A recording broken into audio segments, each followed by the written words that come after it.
Hi, my friends. Happy to have you here at Blacklight Special ASMR. We have some relaxing blacklight hair play, as well as a few random fascinating facts for you. So take a few relaxing breaths and let's get started.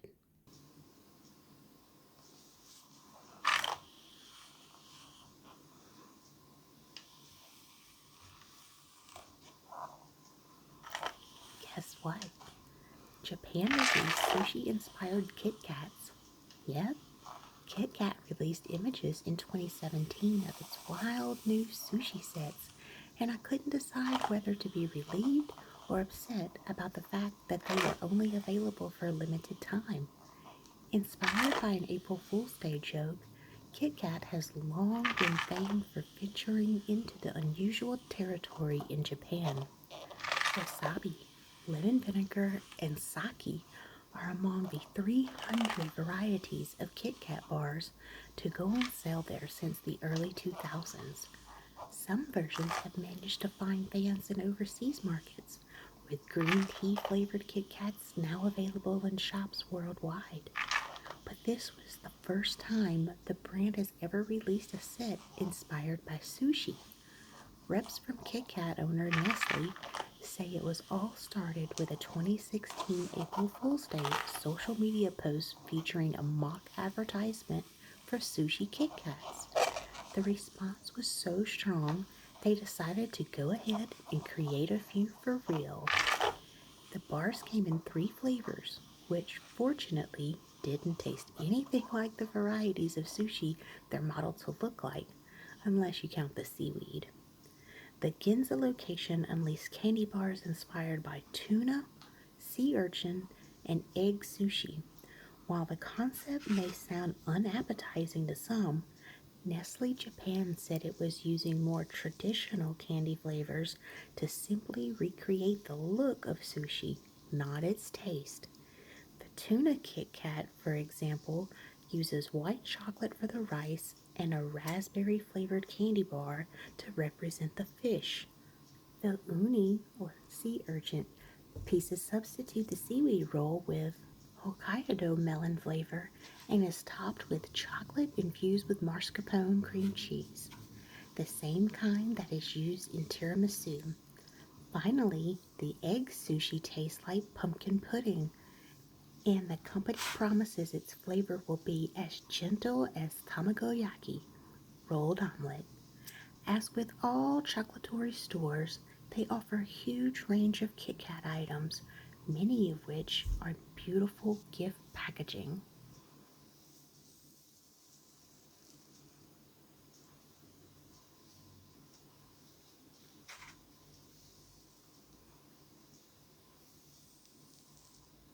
The South American river turtles talk to their eggs. Turtles are well known for their longevity and protective shells, but it turns out these reptiles use sound to stick together and care for young, according to the Wildlife Conservation Society and other organizations. Scientists working in the Brazilian Amazon have found that giant South American river turtles actually use several different kinds of vocal communication to coordinate their social behaviors, including one used by female turtles to call to their newly hatched offspring in what is the first instance of recorded parental care in turtles. Quote, these distinctive sounds made by turtles give us unique insights into their behavior, although we don't know what the sounds mean, end quote, said Dr. Camelia Ferrara, aquatic turtle specialist for the WCS Brazil program. Quote, the social behaviors of these reptiles are much more complex than previously thought, end quote. Some behaviors of the giant South American river turtle have been well known for some time, including the tendency to aggregate in huge numbers during the nesting season. However, the mechanisms used by turtles to coordinate their activities have yet to be explained. This study focused on the sounds made by the turtles as possible means of facilitating social behavior. The research team captured 270 individual sounds made during 220 hours of recording made with both microphones and hydrophones when the turtles were swimming through the river. Sounds made by the turtles while migrating through the river or basking tended to be low frequency sounds, possibly to facilitate contact between turtles over longer distances. Vocalizations made during nesting tended to be higher frequency sounds, possibly because higher frequency sounds travel better in shallow water and in the air. The highest diversity of sounds are used by females about to nest. The hatchling turtles themselves make sounds before they hatch and continue to do so as they clamber out of the nest chamber on the river beach. The sounds may stimulate group hatching. The females, in turn, vocalize in response to the nesting calls, perhaps guiding the nestlings into the water. Using sonic transmitters, the team also discovered that the hatchlings remain together and migrate with adult females for more than 2 months. Chatty little ones, aren't they?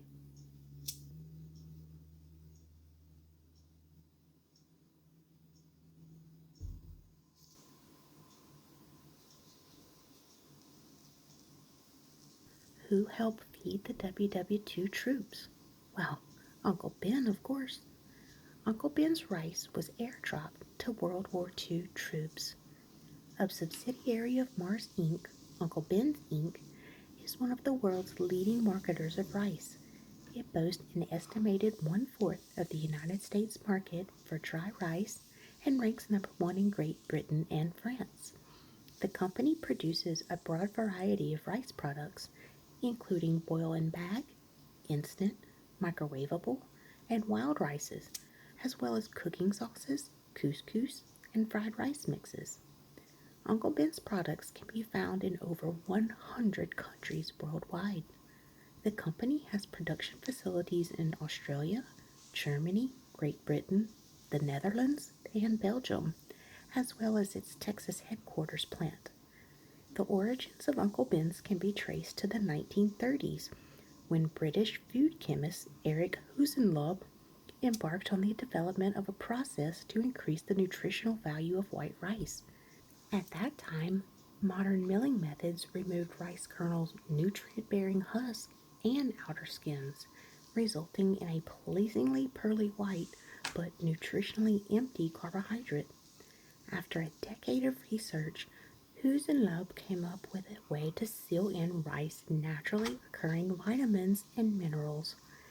Dubbed conversion or parboiling, the technique employed vacuum pressure to pull air from raw rice, then pushed the water soluble nutrients back into each grain using high pressure steam heating. Once the rice had dried, it could continue through the usual milling process.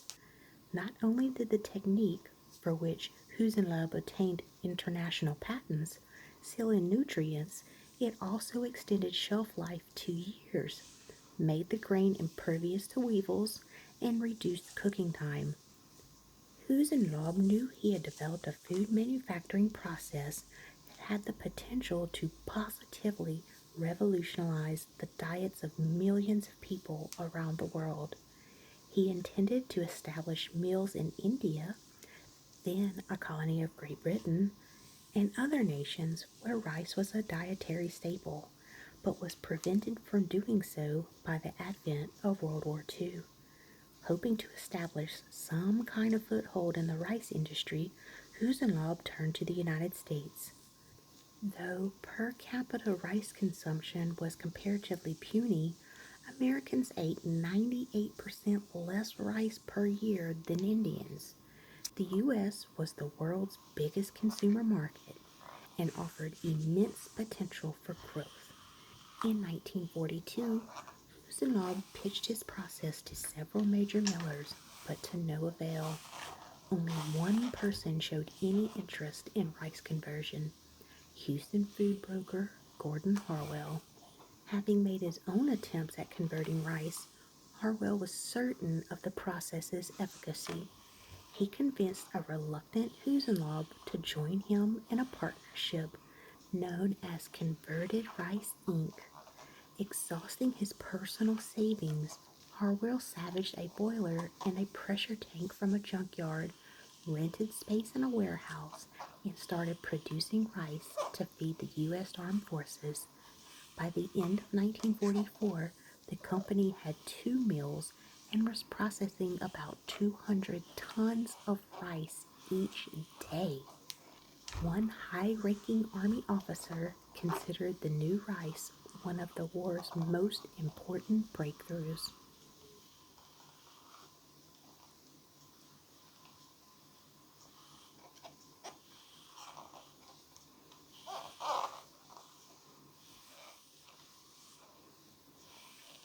The waffle iron inspired one of the first pair of Nikes. In 1971, Nike got its first shoe, nicknamed the Moon Shoe, which was made in a waffle iron. It was 1971. An ex college runner, Phil Knight, and his coach, Bill Bowerman, started a small company known as Blue Ribbon Sports. What converted this small venture into a multi-billion-dollar sport company today was just one new product, a shoe with a waffle sole. The first pair of shoes. On a Sunday in 1971, Bowerman was watching his wife Barbara make breakfast on a waffle iron when an idea struck. He noted the iron's grid like pattern and he thought if the same pattern could be replicated on the sole of the shoe to make it sturdier. After experimenting with many substances, he finally figured it out. He swapped rubber for the batter and the waffle outsole was born. He sewed the waffle sole to a pair of running shoes and gave it to one of his runners. It was a success. And that's how Nike got its first shoe nicknamed the Moon Shoe, which was made in a waffle iron, inspired by his breakfast. Curious to know what happened after that?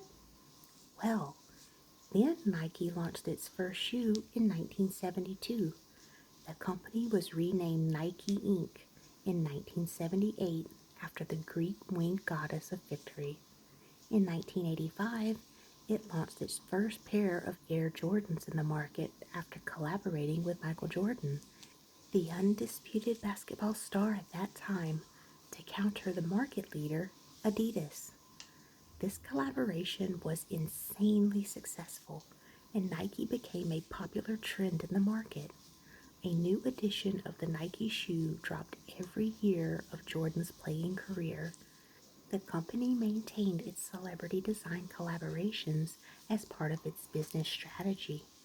By the early 21st century, Nike had retail outlets and distributors in more than 170 countries, and its logo, a curved check mark called the swoosh, was recognized throughout the world.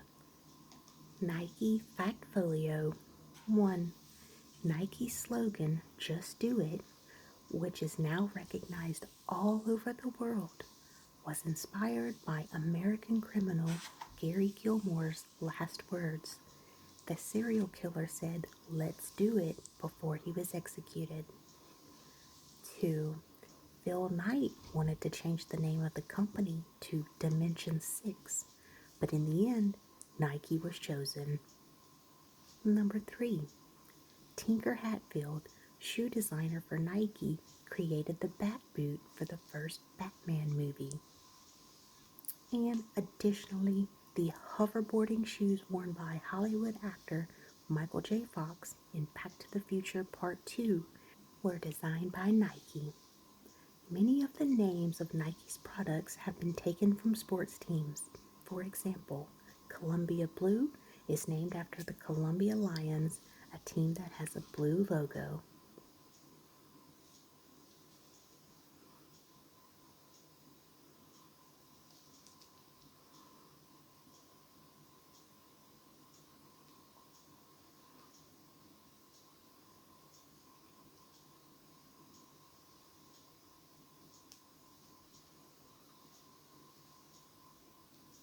Well, that's it for now.